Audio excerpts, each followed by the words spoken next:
تو حضرت عمر بن خطاب خلیفہ راشد ہیں اور خلیفہ ثانی ہیں، اس لیے آپ کے اس حکم پر بھی عمل کرنا ضروری ہوگا، اس لیے نابالغ بچہ امامت نہ کرائے۔ نیل الاوطار میں علامہ شوکانی صاحب نے جلد نمبر 3 صفحہ نمبر 176 پر آپ ایک روایت لائے ہیں حضرت عبداللہ بن مسعود رضی اللہ تعالی عنہ سے۔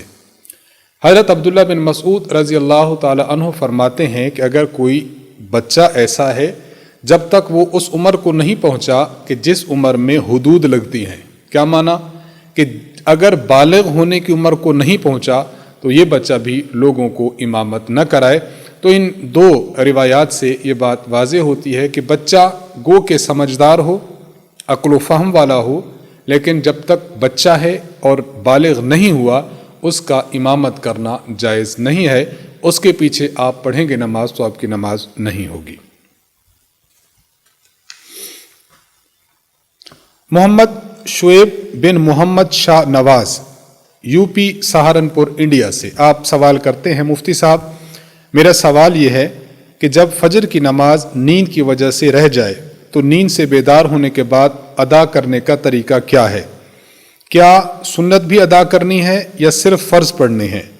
اور اگر سنت بھی ادا کرنی ہے تو فرض نماز پہلے ادا کریں یا سنت پہلے؟ جواب عنایت فرمائیں۔ اگر کوئی شخص سو رہا تھا اور سوتے سوتے اس کی نماز چلی گئی ہے، جب بیدار ہوا دیکھا کہ سورج نکل چکا ہے، اب سورج نکلنے کے بعد تقریباً 10 منٹ بعد یا 15 منٹ بعد وقفے سے اس شخص کو چاہیے کہ نماز اپنی فجر کی قضا کرے۔ قضا کا طریقہ یہ ہے کہ پہلے 2 رکعت سنت پڑھے، سنت پڑھنے کے بعد پھر 2 رکعت فرض پڑھے۔ تو قضا کرتے ہوئے پہلے سنتیں پڑھ لیں اور اس کے بعد فرض نماز کی قضا کر لیں۔ تو اس طرح اس ترتیب کے ساتھ آپ فجر کی جو نماز قضا ہو چکی ہے اس کو ادا کریں۔ اللہ تعالیٰ سے پھر اپنے اس کوتاہی پر انسان کو معافی بھی مانگنی چاہیے کہ یا اللہ بس میں نہیں اٹھ سکا، یہ میری ہی کمی تھی، لہذا اللہ تعالیٰ آپ مجھے معاف فرما دیں۔ تو انسان کے ذمہ سے یہ نماز کا فریضہ بھی ساقط ہو جائے گا اور ساتھ ساتھ ایک انشاءاللہ گناہ بھی نہیں ہوگا۔ محمد عبداللہ صاحب اسلام آباد پاکستان آپ سوال کرتے ہیں، حضرت والا سوال یہ ہے کہ حضرت حکیم الامت مولانا اشرف علی تھانوی صاحب رحمۃ اللہ علیہ نے بہشتی زیور میں ایک باب قائم کیا ہے کہ کن جانوروں کا جھوٹا پاک ہے اور کن کا ناپاک۔ اس کے تحت حلال جانوروں میں طوطے کو ذکر کیا۔ یہاں پر مجھے کچھ شبہ ہوا ہے، براہ مہربانی اس کو کلیئر فرمائیں۔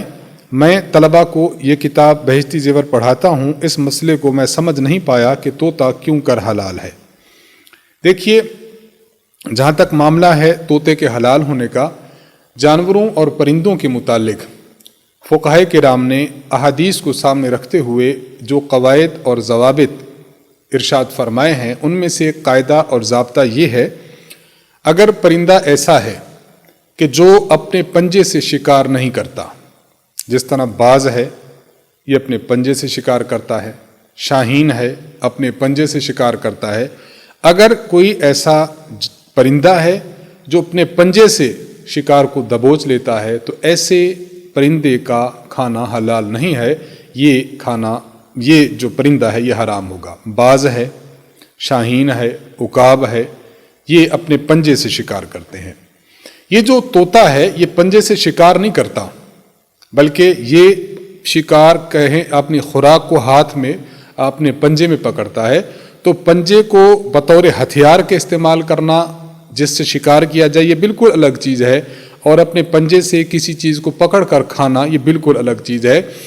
حدیث مبارکہ کی روح سے ایسا جانور جو پنجے سے شکار کرے اس کا کھانا تو حرام ہوگا، لیکن جو جانور شکار نہ کرے اپنے پنجے سے خوراک پکڑ کر کھاتا ہو تو اس دوسری قسم کے پرندے کو پہلی قسم کی کیٹیگری میں شامل نہیں کریں گے۔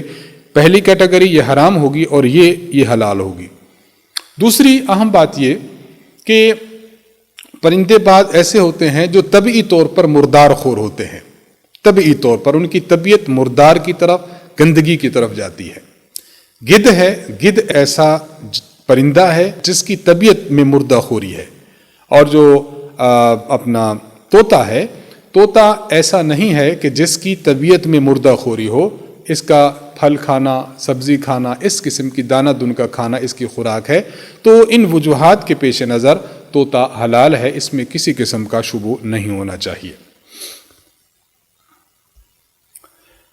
قاری محمد مبین مظفر نگر یو پی سے آپ 2 سوال کرتے ہیں۔ پہلا سوال کرتے ہیں کہ میرے گھر میں بیت الخلاء اور غسل خانہ ایک ساتھ ملا ہوا ہے، وہاں وضو کرنا کیسا ہے اور وضو کی دعائیں پڑھ سکتے ہیں یا نہیں؟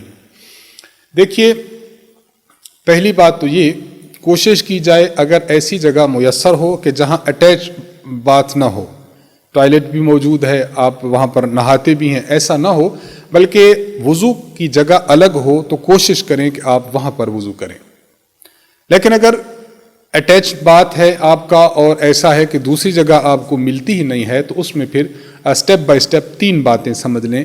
نمبر 1، اگر آپ کا یہ جو اٹیچ بات ہے جس میں ٹوائلٹ بھی موجود ہے اور آپ وہاں پر غسل بھی کرتے ہیں، تو اگر ایسا ہے کہ جہاں پر صفائی کا انتظام ہے، وہاں پر بدبو نہیں ہے اور بدبو کے بغیر ہے، جس طرح اچھا باتھ روم ہوتا ہے، اگر اس طرح کا ہے تو بعض علماء یہ فرماتے ہیں کہ وہاں پر اگر زبان سے انسان وضو کی دعائیں پڑھ لے تو اس کی گنجائش ہے۔ کیوں؟ اس لیے کہ وہ جگہ صاف ستھری ہے۔ نمبر 2، اگر وہ جگہ صاف ستھری نہیں ہے بلکہ وہاں پر بدبو ہے یا وہاں پر گندگی موجود ہے اور وہیں پر آپ کو اپنا وضو کرنا پڑ رہا ہے، تو ایسی جگہ پر زبان سے دعائیں نہ پڑھی جائیں، ہاں اپنے دل میں پڑھے تو اس کی گنجائش ہے۔ نمبر 3، اگر وہ جگہ ایسی ہے کہ دیکھنے میں تو اکٹھا ہی ہے، آپ کا غسل خانہ بھی اور آپ کا بیت الخلاء بھی اکٹھا ہے، لیکن وہاں پر کچھ آڑ ہے درمیان میں، وہاں پر پردے وغیرہ کی آڑ ہے، وہاں پر دیوار کی آڑ ہے، یہاں پر ہارڈ بورڈ کی آڑ ہے، تو آڑ کی وجہ سے وہ سیپریٹ شمار ہوتا ہے۔ تو اس طرح کے جگہ پر اگر وہاں پر واش بیسن لگا ہوا ہے تو وہاں پر اگر آپ اپنا وضو کر لیں اور دعائیں پڑھ لیں تو زبان سے دعائیں پڑھنا بالکل جائز ہوگا۔ تو سٹیپ بائی سٹیپ یہ 3 باتیں سمجھ لیں تو آپ کے مسئلے کا جواب واضح ہو جائے گا۔ قاری محمد مبین مظفر صاحب دوسرا ایک سوال کرتے ہیں، آپ پوچھتے ہیں کہ طلاق شدہ عورت میں جو عبادت کرتی ہے اور اس کی نیت اپنے شوہر کو ثواب پہنچانے کی نہیں کرتی، لیکن اگر اپنے طلاق دینے والے شوہر کو ثواب پہنچانے کی نیت کرتی ہے تو کیا وہ گناہ گار ہوگی یا نہیں؟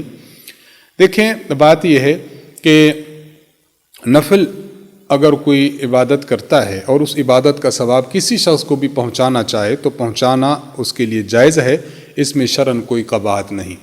یہ جو عورت ایسا کرتی ہے، ممکن ہے کہ اس کی اپنی کسی غلطی کی بنا پر اس کو خاوند نے طلاق دے دی ہو اور یہ طلاق یافتہ بن چکی ہو، خاوند بے قصور ہو۔ اب اس عورت کو اپنے ذہن میں آیا کہ واقعی مجھے ایسی بات یا ایسا کام نہیں کرنا چاہیے تھا، خاوند بہت اچھا تھا، تو اس جہت سے اگر وہ اس کو ایصال ثواب کرتی بھی ہے تو اس میں شرعاً کوئی قباحت نہیں، اور بالفرض قصور خاوند کا بھی تھا تب بھی اس کے لیے ایصال ثواب کرنا چاہے تو کر سکتی ہے۔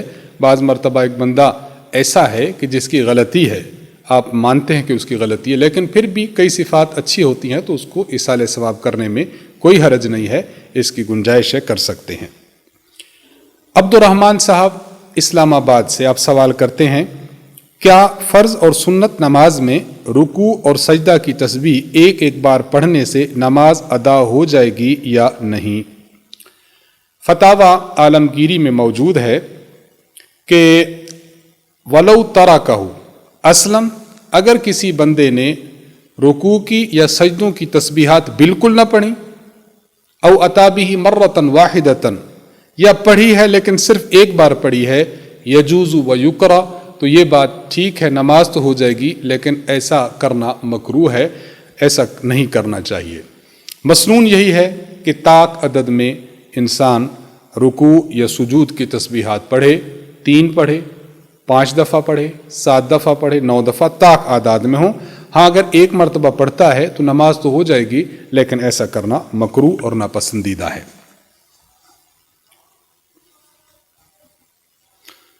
زیب النساء صاحبہ انڈیا سے آپ 2 سوال کرتی ہیں۔ پہلا سوال یہ کہ کوئی عورت خوبصورتی کے لیے پلاسٹک کے نکلی ناخن لگائے تو کیسا ہے؟ نمبر 2، اگر ان ناخنوں کو لگائے ہوئے نماز پڑھ لے تو کیا نماز ہو جائے گی یا نہیں؟ جہاں تک پہلے سوال کا تعلق ہے، آج کل مارکیٹ میں ایسے ناخن ملتے ہیں کہ جو عورت اپنی خوبصورتی کے لیے اور زیب و زینت کے لیے لگاتی ہے۔ ان ناخنوں کو لگانے کا حکم یہ ہے کہ اگر ان ناخنوں کو اپنے خاوند کے سامنے لگا رہی ہے، یعنی اپنے خاوند کو اچھا بن کر دکھا رہی ہے، تو اس کی گنجائش ہے۔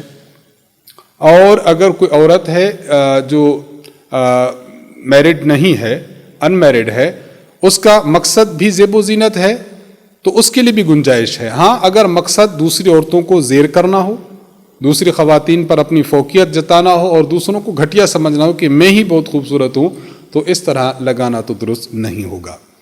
اور جہاں تک معاملہ ہے نماز کا، تو یہ جو ناخن ملتے ہیں یہ کیمیکل کے ذریعے گوند ٹائپ لگتے ہیں اور یہ بالکل اس کے ساتھ جسم کے ساتھ چسپاں ہو جاتے ہیں۔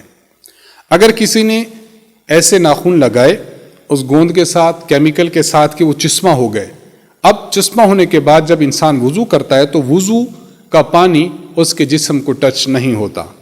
اس صورت میں اس کے ناخنوں کے جو اوپر کے حصے ہیں جہاں پر یہ آرٹیفیشل ناخن اس نے لگایا ہے، یہاں پانی نہیں پہنچتا۔ اس صورت میں اس خاتون کا وضو بھی نہیں ہوگا۔ جب وضو نہیں ہوگا تو نماز بھی نہیں ہوگی۔ اس لیے اگر اس قسم کے ناخنوں کو لگا کر وضو کر کے نماز پڑھی ہے تو پھر نماز آپ کی نہیں ہوگی۔ اس لیے بہتر یہی ہے کہ اگر خاوند کے لیے زیب و زینت کرنی ہے یا کسی تقریب میں یہ صورتحال پیش آئی ہے تو جب نماز پڑھیں تو اس کو ریموو کریں، ریموو کرنے کے بعد نماز پڑھیں تو آپ کی نماز درست ہو جائے گی۔ محمد وسیم صاحب برما سے آپ ایک سوال کرتے ہیں، لکھتے ہیں مفتی صاحب میرا ایک اہم مسئلہ ہے، بتا دیجئے۔ میں ایک ڈاکٹر صاحب کے پاس گیا، میرے پاؤں میں بہت درد ہوتا تھا۔ ڈاکٹر صاحب نے وہاں ایک ناپاک دوائی لگا دی۔ ڈاکٹر نے پہلے دوائی لگائی، پھر اوپر سے پٹی کر دی۔ میں نے چونکہ پہلے سے وضو کیا ہوا تھا، اسی لیے اسی حالت میں میں نے نماز پڑھ لی۔ میرا سوال یہ ہے کہ میں نماز لوٹاؤں یا میری نماز ہو گئی؟ جزاک اللہ خیرہ۔ دیکھیے، نماز پڑھنے کے لیے مختلف شرائط ہیں جو قرآن اور حدیث میں موجود ہیں۔ ایک شرط یہ ہے کہ نماز پڑھنے والے نمازی کا ٹوٹلی جسم پاک ہونا چاہیے۔ جب آپ کے جسم پر، پاؤں پر اگر انہوں نے کوئی ناپاک چیز لگا دی ہے تو اس ناپاک چیز کو دیکھا جائے گا۔ مثلا بعض لوگ ایسی مثال کے طور پر جس طرح انہوں نے بریکٹ میں لکھا ہے کہ شراب لگائی ہے۔ اب شراب ناپاک ہے اور نجس ہے، گندگی ہے۔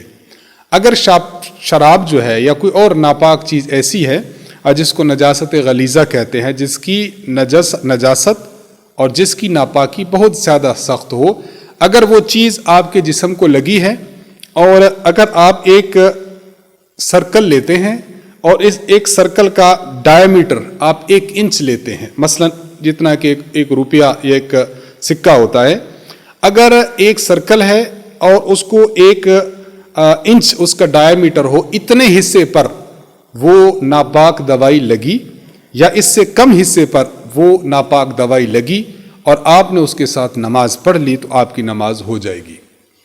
اور اگر یہ گندگی، نجاست اور ناپاکی اور پلیدی 1 انچ ڈائیمیٹر کے سرکل سے بڑھ جاتی ہے، وہ اس سے تھوڑا سا زائد ہو گئی، اس سے بڑھ جاتی ہے، تو اب نماز اس کے ساتھ پڑھنے سے نماز ادا نہیں ہوگی، آپ کو دوبارہ پڑھنا واجب ہے۔ تو ایک تو آپ یہ دیکھ لیجئے کہ اگر آپ کے پاؤں پر جو انہوں نے شراب کہہ دیں یا جو ناپاک دوائی لگائی ہے، اگر وہ 1 انچ ڈائیمیٹر یا اس سے کم تھی تو نماز ہو گئی، اور اس سے زائد تھی تو آپ کی نماز نہیں ہوئی۔ اور دوسری ساتھ ساتھ ہمیں یہ بات بھی عرض کر دیں کہ اگر 1 انچ ڈائیمیٹر سے دوائی زائد تھی، آپ نے اس دوائی کے لگے رہنے کے باوجود کافی نمازیں پڑھ لیں، 1 دن کی نمازیں، 2 دن کی نمازیں، جتنی نمازیں آپ نے پڑھی ہیں پھر آپ کو اتنی نمازوں کو لوٹانا بھی واجب ہوگا، کیونکہ آپ کی نمازیں نہیں ہوئیں۔ اس کا بہت زیادہ اہتمام اور خیال رکھنا چاہیے۔ سوال ہم سے پوچھا ہے محمد حسین احمد صاحب نے کراچی سے۔ آپ سوال کرتے، سوال تھوڑا لینتھی ہے، میں پڑھ دیتا ہوں۔ فرماتے ہیں کہ عوام میں یہ 2 واقعات اور روایات کافی زیادہ مشہور ہیں۔ نمبر 1، ایک بڑھیا ہر روز حضور اقدس صلی اللہ علیہ وسلم پر کچرا پھینکتی تھی. ایک روز کچرا نہیں پھینکا تو حضور اقدس صلی اللہ علیہ وسلم نے اس کے بارے میں دریافت فرمایا تو معلوم ہوا کہ وہ بڑھیا بیمار پڑ گئی ہے.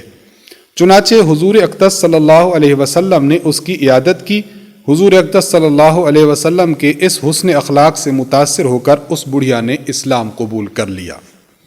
نمبر 2، ایک بوڑھی عورت گٹھڑی یعنی کچھ سامان اٹھائے جا رہی تھی تو حضور اقدس صلی اللہ علیہ وسلم نے جب اسے دیکھا تو اس کی مدد کی غرض سے اس سے گٹھڑی لے کر اس کے ساتھ روانہ ہوئے.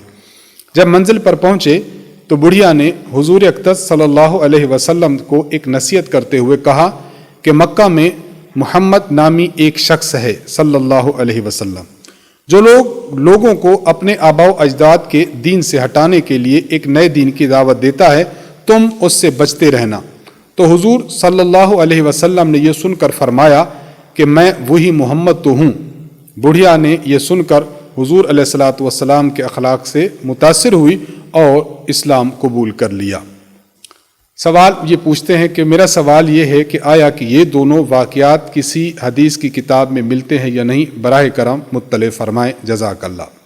دیکھیں، یہ واقعات بہت زیادہ ڈھونڈنے کے باوجود کتب حدیث میں بھی، سیرت کی کتابوں میں اور دیگر تاریخ کی کتابوں میں ہم نے یہ واقعات بہت زیادہ ڈھونڈے ہیں، لیکن بہت زیادہ ڈھونڈنے اور تلاش کرنے کے باوجود یہ واقعات ہمیں نہیں مل سکے، اور کسی مستند عالم نے بھی ان واقعات کو اپنی کتب میں جگہ نہیں دی، جس سے یہ بات ثابت ہوتی ہے کہ یہ واقعات من گھڑت ہیں. حضور علیہ الصلوۃ والسلام کی طرف ان واقعات کو منسوب کر کے بیان نہ کیا جائے. یہ حضور علیہ الصلوۃ والسلام کی زندگی میں نمودار نہیں ہوئے، نہ ہی اس کے بعد کسی مستند بندے نے ان کو لکھا ہے. حدیث اور دیگر کتب میں اس کا تذکرہ نہیں ہے، اس لیے ان کے بیان کرنے سے احتراز کرنا چاہیے. عبد الکریم صاحب سندھ سے آپ سوال کرتے ہیں، مفتی صاحب عرض یہ ہے کہ آج کل اکثر غیر مسلم جب مسلمان کے پاس آتے ہیں تو وہ السلام علیکم کہتے ہیں. کیا ہم مسلمان اس غیر مسلم کو وعلیکم السلام کا جواب دے سکتے ہیں یا نہیں؟ جواب دے کر ممنون فرمائیں، جزاک اللہ خیرا. صحیح بخاری حدیث نمبر 6258 میں حضرت انس بن مالک رضی اللہ عنہ سے روایت ہے، فرماتے ہیں کہ رسول اللہ صلی اللہ علیہ وسلم نے فرمایا، اذا سلم علیکم اہل الکتاب فقولوا وعلیکم. اہل کتاب یہودی یا عیسائی یعنی غیر مسلم جب تمہیں سلام کریں اور السلام علیکم کہیں تو اس کا جواب وعلیکم سے دو، یعنی اس کو پورا وعلیکم السلام ورحمۃ اللہ وبرکاتہ یہ الفاظ نہ کہو. اور اس کی بنیادی وجہ یہی ہے کہ وعلیکم السلام یا السلام علیکم کے جو سلام کرنے یا سلام کا جواب دینے کے جو الفاظ ہیں، یہ الفاظ صرف اور صرف مسلمانوں کے لیے ثابت ہیں، غیر مسلم کے لیے ان الفاظ کا استعمال کرنا جائز نہیں ہے. ہاں، جو سمپلی طور پر ہمارے جو روٹین وائز الفاظ ہوتے ہیں، آداب، سر، آداب، تسلیم، اس قسم کے الفاظ استعمال کر لیے جائیں تو گنجائش ہے، لیکن پراپرلی السلام علیکم ورحمۃ اللہ، وعلیکم السلام ورحمۃ اللہ وبرکاتہ، ان الفاظ کے ساتھ ایک دوسرے کو خطاب کرنا یہ صرف مسلمان کا حق ہے، غیر مسلم کا نہیں. اس لیے غیر مسلم کو وعلیکم السلام ورحمۃ اللہ وبرکاتہ کے الفاظ سے جواب دینے سے احتراز کرنا لازم ہے. میلسی ضلع وہاڑی سے عبداللہ احتشام صاحب آپ سوال کرتے ہیں، آپ سوال پوچھتے ہیں کہ میں یہ پوچھنا چاہتا ہوں کہ کوئی شخص عقیقہ کے جانور کو اپنی بیٹی کے ولیمہ میں مہمانوں کو کھلا سکتا ہے یا نہیں؟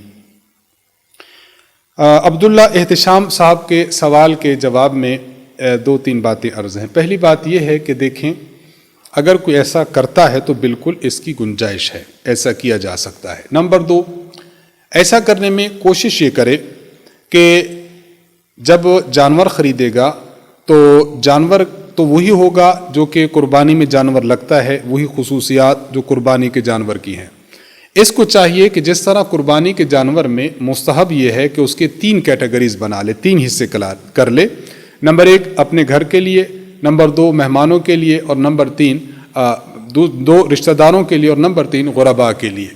تو اس کو چاہیے کہ اگر عقیقے کا گوشت یہ ولیمہ میں پیش کرنا چاہتا ہے تو اس کو بھی سب کو پکا لے، لیکن بلانے والوں کے 3 حصے کر لے تاکہ عقیقے گوشت کو ہر بندہ کھا سکے، خود بھی کھا سکے، دوست احباب رشتہ دار جو ولیمہ میں آئے ہیں وہ بھی کھا سکیں، اور تیسرا یہ کہ ولیمہ میں اس کو چاہیے کہ کچھ غرباء کو بھی بلا لے، کچھ فقیر اور مسکین لوگوں کو بھی بلا لے، تاکہ وہ جو حدیث مبارک وہ جو فقہاء کرام فرماتے ہیں کہ قربانی کے اس کے عقیقہ کے گوشت کے 3 حصے ہوں اور 3 قسم کے افراد کو دیے جائیں، تو وہ 3 حصے 3 قسم کے افراد کو دے بھی دیے جائیں، اور ساتھ ساتھ یہ ہے کہ انسان اس وعید سے بھی بچ جائے جو حضرت ابو ہریرہ رضی اللہ تعالی عنہ سے منقول ہے۔ سنن نبی داؤد حدیث نمبر 3744، حضرت ابو ہریرہ رضی اللہ عنہ فرماتے ہیں کہ کھانوں میں سے برا کھانا وہ ولیمہ ہے جس میں امیروں کو تو بلائے جائے لیکن غریبوں کو اس میں دعوت نہ دی جائے۔ اس لیے آپ اپنے بیٹے کے اس ولیمہ میں عقیقے کے جانور کا گوشت کھلائیں تو 3 قسم کے افراد ہوں، آپ خود، آپ کے رشتہ دار عزیز و اقارب، اور نمبر 3 غریب غرباء۔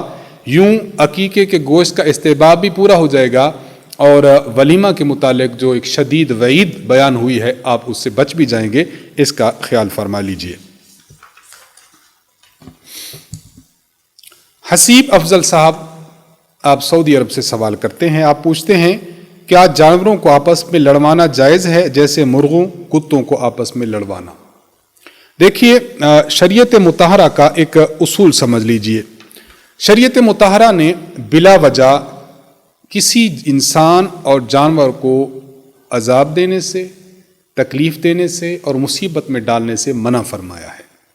شریعت اس بات کے حق میں نہیں ہے کہ کسی جانور تک کو بھی ایذا اور پریشان کیا جائے، حتیٰ کہ وہ جانور جو بلوں میں رہتے، زمین میں رہتے ہیں، وہاں پیشاب کرنے سے منع فرمایا گیا۔ کیوں؟ اس لیے کہ ان کو اذیت پہنچے گی۔ ایسا درخت ہے جو سایہ دار ہے، اس کے نیچے انسان یا جانور بیٹھتے ہیں، اس کے نیچے بھی قضاء حاجت کرنے سے منع کیا گیا ہے۔ ایک جانور ہے، ذبح کرنا ہے، تو اس جانور کے سامنے کسی اور جانور کو نہ کھڑا کیا جائے ذبح کیے جانے والے جانور کے سامنے، کیونکہ اس کو تکلیف ہوگی۔ حتیٰ کہ جانور جو انسان اپنی ضرورت کے لیے گوشت استعمال کرنے کے لیے کھاتا ہے، تو اس کے لیے بھی حکم ہے کہ چھری بہت تیز ہونی چاہیے تاکہ اس جانور کو ذبح کے وقت بھی جو ذبح کی تکلیف کے علاوہ چھری کے کند ہونے کی وجہ سے جو تکلیف ہوتی ہے وہ تکلیف بھی نہ ہو۔ تو اسلام نے جس طرح انسان کے حقوق بیان فرمائے، اسی طرح جانوروں کے حقوق بھی بیان فرمائے۔ وہ جانور جس کا گوشت کھایا جاتا ہے، وہ پرندہ جس کا گوشت کھایا جاتا ہے، اس کو شکار کرنے کی تو اجازت ہے۔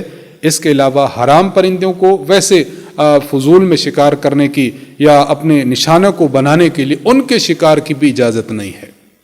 جب اسلام اتنی واضح تعلیمات پیش کرتا ہے تو کسی شخص کا کتوں کو لڑانا، کسی شخص کا مرغوں کو لڑانا، کسی شخص کا اونٹوں کو لڑانا، یہ انتہائی ناجائز اور حرام فعل ہے اور گناہ کبیرہ ہے۔ خام خواہ اس میں جانوروں کو تکلیف دینا لازم آتا ہے۔ بطور مسلم ہم سب کو یہ چاہیے کہ اس کا اہتمام کریں کہ کبھی بھی نہ ایسی محفل خود اٹینڈ کریں اور نہ ہی ایسی مجلس میں شریک ہوں اور نہ ہی ایسی مجلس خود منعقد کریں۔ جو لوگ یہ کام کرتے ہیں اگر آپ کے گرد و نواح میں ہیں تو انہیں اپنی جو ہے وہ پاور پر روکنا چاہیے کہ یہ اس کو جو ہے وہ فضول کھیل کرتے ہوئے دوسروں کو، جانوروں کو تکلیف دینے سے باز رہیں۔ اللہ ان کو سمجھ عطا فرمائے۔ آخری سوال ہے، ہم سے پوچھا ہے محمد عبداللہ صاحب نے رحیم یار خان سے، آپ پوچھتے ہیں کیا یہ حدیث ہے المؤمن فی المسجد کالسمک فی الماء والمنافق فی المسجد کالطیر فی القفص، کہ مومن مسجد میں ایسے ہوتا ہے جیسے مچھلی پانی میں، اور منافق مسجد میں ایسے ہوتا ہے جیسے پرندہ پنجرے میں۔ ہماری مسجد میں یہ عبارت لکھ کر اس کے آگے بریکٹ میں حدیث لکھا ہوا ہے، وضاحت فرما کر شکریہ کا موقع دیں، جزاک اللہ خیرہ۔ دیکھیے یہ جو الفاظ ہیں المؤمن فی المسجد کالسمک فی الماء والمنافق فی المسجد کالطیر فی القفص، کہ مومن کی مثال مسجد میں ایسے ہے جس طرح مچھلی پانی میں ہے۔ مچھلی پانی میں ہو اس کو سرور حاصل ہوتا ہے، وہاں سے نکال دیں تو اس کو پریشانی ہوتی ہے۔ منافق اس طرح مسجد میں جس طرح پرندہ پنجرے میں، کہ اندر پڑا رہے تو مشکل میں ہے، باہر نکال دیا جائے تو وہ آزادی محسوس کرتا ہے۔ یہ جو الفاظ ہیں یہ حدیث نہیں ہے۔ علامہ ملا علی قاری رحمہ اپنی کتاب مرکات شرح مشکات میں کئی مقام پر اس کو تذکرہ کرتے ہیں اور ان کا طرز بتاتا ہے کہ یہ حدیث نہیں ہے بلکہ ایک مقولہ اور کسی شخص کا قول ہے۔ علامہ اجلونی رحمہ اللہ نے اپنی کتاب کشف الخفا میں اس بات کو واضح لکھا ہے کہ یہ جو الفاظ ہیں یہ الفاظ حدیث کا ٹیکسٹ نہیں ہے، بلکہ مالک بن دینار رحمہ اللہ بہت بڑے اللہ والے گزرے ہیں اور اکابرین میں سے گزرے ہیں، مالک بن دینار کے قول سے ملتا جلتا قول ہے۔ مالک بن دینار کا قول ہے المنافقون فی المسجد کالعصافیر فی القفص، کہ منافقین مسجد میں ایسے ہوتے ہیں جس طرح چڑیوں کو اگر اس میں پنجرے میں بند کر دیا جائے تو وہ تنگی محسوس کرتی ہیں، اسی طرح منافق بھی مسجد میں تنگی محسوس کرتا ہے۔ تو بہرحال یہ حدیث نہیں ہے بلکہ یہ مالک بن دینار کے قول سے ملتا جلتا قول ہے۔ جہاں تک بات ہے کہ مسلمان کا دل مسجد میں اٹکا رہتا ہے، اس کے لیے کلیئرلی ایک حدیث ہے حضرت ابو ہریرہ رضی اللہ عنہ سے صحیح بخاری میں۔ اللہ کے نبی صلی اللہ علیہ وسلم سے روایت کرتے ہیں کہ آپ صلی اللہ علیہ وسلم نے فرمایا 7 افراد ایسے ہیں جنہیں قیامت کے دن اللہ کے عرش کا سایہ نصیب ہوگا، ان میں ایک یہ شخص بھی ہے وَرَجُلٌ قَلْبُهُ مُعَلَّقٌ بِالْمَسْجِدِ، ایسا شخص جس کا دل مسجد ہی میں اٹکا رہے کہ میں بس مسجد ہی میں رہوں، مسجد کے باہر کسی کام سے آتا ہے پھر دوبارہ مسجد کی طرف لوٹتا ہے۔ تو بہرحال یہ معنی تو ثابت ہے لیکن یہ الفاظ یہ حدیث مبارک کے نہیں ہیں، کسی عالم دین اور ایک اللہ والے کا یہ قول ہے۔ تو آج کے انہی سوالات کے ساتھ ہماری اس نشست کا اختتام ہوتا ہے۔